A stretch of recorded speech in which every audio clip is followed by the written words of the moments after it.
Joining us now to analyze today's headlines is Robert Jensen. He's an author and a professor of journalism at the University of Texas at Austin. Hi, Bob. Hello, Sonali. The Islamic State in Iraq and Syria, or ISIS, has claimed that Sunday's attack on a drawing contest of Prophet Muhammad in Garland, Texas, was their doing. The extremist organization took credit for what it is considering its first successful attack on U.S. soil and warned that more such attacks were forthcoming, but it is not clear if the two men identified as Elton Simpson and Nadir Sufi were in any contact with ISIS or inspired by them. Simpson and Sufi were roommates based in Phoenix, Arizona. While Sufi had no record, Simpson had been on the FBI's radar for years. Meanwhile, also in Texas and seemingly unrelated to the Garland attack, the new governor, Greg Abbott, has made waves for mobilizing the state guard to monitor forthcoming military exercises on bases in his state. The Pentagon has just responded, saying Abbott need not fear that President Obama was planning a special forces operation to take over his state. Senator Ted Cruz supported Abbott, saying Texans were right to be worried. Well, Bob, as a Texan, I just want to ask you, what is going on in your state? Well, first of all, I'd like to make it clear I'm not a Texan. I'm from North Dakota. And You've lived there long enough now. I'm temporarily living here for the past 23 years. I'd also like to point out that the group that sponsored the so-called art exhibit around cartoons of the Prophet is headed by Pamela Geller, who's from New York. So this is not a uniquely Texas problem, although there's a certain psychotic paranoia that is readily evident here in Texas. The Jade Helm exercise, which is military training going on outside of Austin, is a good example of how Tea Party paranoia can get ratcheted up when politicians support it. So Greg Abbott, our governor, sort of genuflected to this Tea Party psychosis and said he would keep the Texas Guard on watch, which is insane.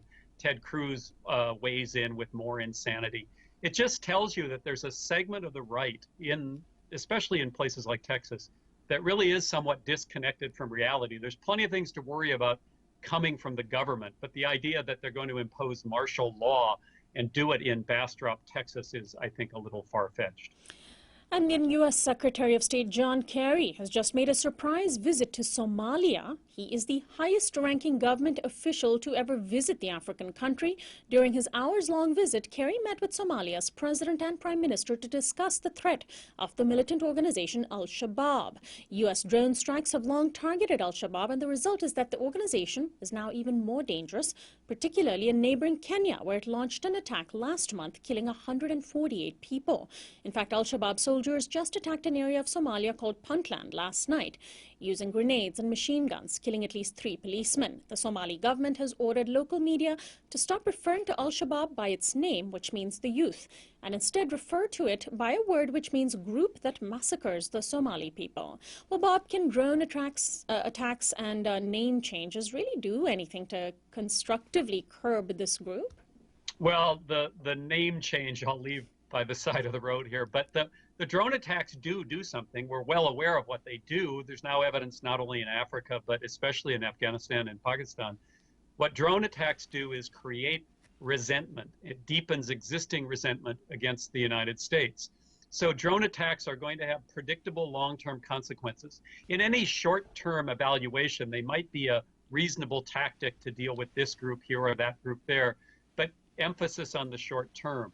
In the long term, they have a negative effect, but they do allow the United States to appear to be taking military action, of course, without risking, as we love to say, boots on the ground.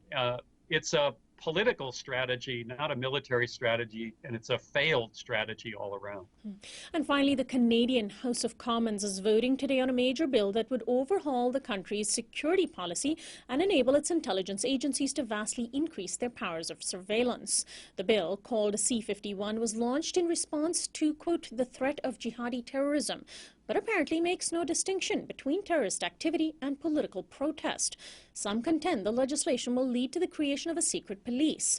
The bill has united a very broad array of Canadian civil libertarians, academics, activists, and more. Hundreds of thousands have signed petitions to stop the passage of the bill, which is sponsored by the ruling Conservative Party. Canadian Prime Minister Stephen Harper may pay a political price for supporting C-51 in elections this fall. Bob, is Canada taking a page out of the U.S.'s book?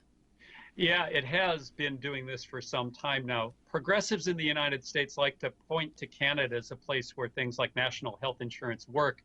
And that's, in fact, true. But Canada has been going through the same political shifts as the United States, the political spectrum steadily moving to the right. Harper is just the most recent version of that. I think the pushback from the civil liberties groups is positive. It will probably dull the worst effects of this proposed law. But I do think we have to realize that Canada is not some liberal progressive paradise to the north, and that it's been mimicking the U.S.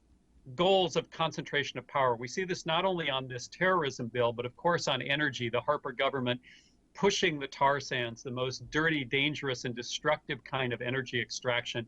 In that sense, very much like the U.S. as well. Canada is no longer, I think, the place where all of us who are in the United States can pine to escape to. We have to be serious about the problems they have as well. Thanks, as always, Bob, for joining us. We'll talk to you next week. Thanks, Anali. Robert Jensen is an author and a professor of journalism at the University of Texas at Austin. We'll be right back.